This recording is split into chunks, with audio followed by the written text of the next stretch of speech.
السلام علیکم، creative T V میں خوش آمدید۔ آج ہم آپ کو کوے کے بارے میں بتائیں گے۔ کوا ہمیشہ ہمارے گھروں کی چھتوں پہ موجود ہوتا ہے، لیکن وہ اکثر ڈرا ہوا رہتا ہے۔ تمام پرندوں میں کوا ڈرا ہوا کیوں رہتا ہے؟ کیا آپ نے یہ کبھی نہیں سوچا کہ کوا ڈرا ہوا کیوں رہتا ہے اور اس کی وجہ کیا ہے؟ آئیے اس ویڈیو میں جانتے ہیں کہ کوے کے ڈرے رہنے کی اصل وجہ کیا ہے۔ کوے کی ہمیشہ ڈرے رہنے کی حقیقت طوفان نوح اور حضرت نوح علیہ السلام سے وابستہ ہے۔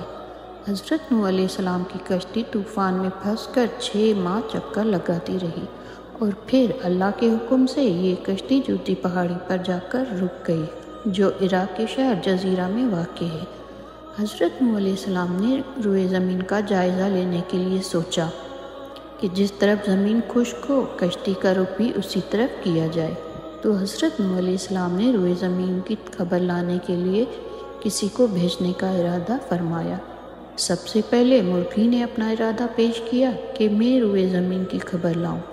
حضرت نوح علیہ السلام نے مرغی کو پکڑ کر اس کے بازوؤں پر مہر لگا کر کہا، تو کبھی بھی لمبی اڑان نہ اڑ سکے گی اور میری امت تجھ سے ہمیشہ فائدہ اٹھائے گی۔ اس کے بعد حضرت نوح علیہ السلام نے کوے سے کہا، تمہاری اڑان زیادہ ہے۔ روئے زمین کی خبر لانے کے لیے کوے کو بھیجا۔